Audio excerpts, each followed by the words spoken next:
美军内讧了，陆军砸重金换装的 M7竟然被海军陆战队无情退货。俗话说得好，亲兄弟明算账。在争夺军费和装备换代这件事上，美国各大军种之间从来没有相亲相爱可言。最近，美国陆军大张旗鼓地把号称能打穿一切防弹衣的新一代 M7步枪碰上了神坛，正准备在全军大面积推广。结果，美国海军陆战队毫不客气地泼了一盆冰水。这破枪太重，子弹太少，我们陆战队拒收。不仅如此，连陆军自己似乎也发现了 M7的尴尬之处，竟然又悄悄搞出了一个缩水版的卡宾枪 XM8，准备拿来凑数。那么，这把被陆军视为未来之光的 M7步枪到底出了什么问题？为什么见惯了生死的陆战队宁愿抱着老枪啃泥巴，也不肯换上这把威力惊人的新武器？要看懂这波美军的内讧，我们得先搞清楚 M7步枪到底是个什么怪物。过去这20多年，美军在阿富汗打游击，在伊拉克踢防门，手里的5.56毫米 M4卡宾枪虽然轻便好用，但穿透力越来越捉急。于是2022年，美国陆军启动了极度野心勃勃的下一代班用武器计划。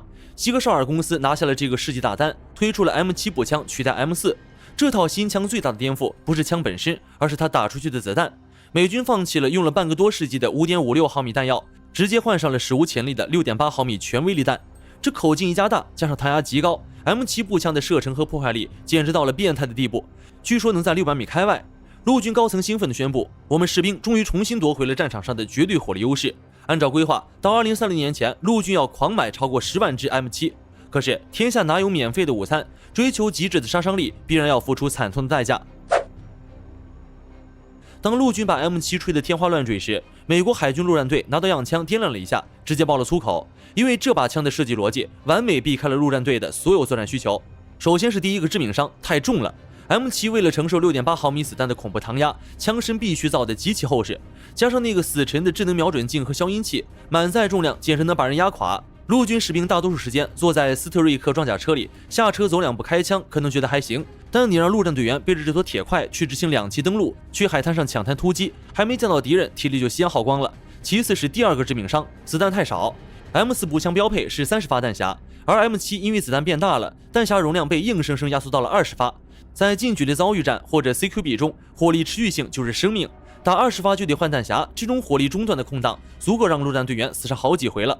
更别提6.8毫米子弹自身的重量也大幅增加，导致士兵携带的总弹药量锐减。对于经常深入敌后、补给困难的陆战队来说，子弹打光了，难道拿枪管去砸人吗？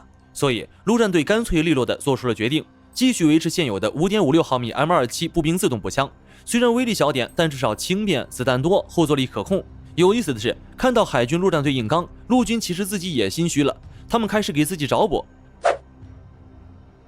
陆军发现 M7虽然在远距离对射时是王者，但一旦进入城市巷战或者狭窄的堑壕，这么长这么重的枪简直就是累赘，根本抡不开。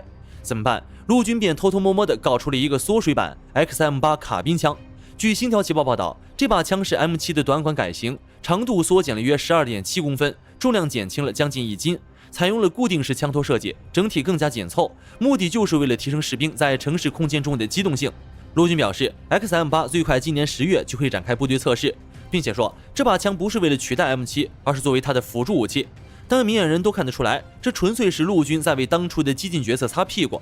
一支军队同时装备射程超远的 M7和短小精悍的 XM8，还要兼顾各种后勤补给，这说明美军单兵武器的发展方向已经从过去的一枪打天下，被迫走向了多型化与任务分工。不难看出，美军这一连串的魔幻操作，深深暴露出美军在面对大国竞争时的深度焦虑。他们既想要摧枯拉朽的绝对破坏力，又舍不得轻便灵活的战术机动性，这才造成内部产生了严重的战略撕裂。陆军压住了未来的重装对决，陆战队坚守了传统的灵活突击，究竟谁对谁错？只有等真正的枪声在战场上响起时，鲜血才会给出最终的答案。好了，本期关于美军步枪内讧的硬核解密就到这里。你认为美军未来步兵的武器到底会走向哪个阵营？欢迎在评论区留言。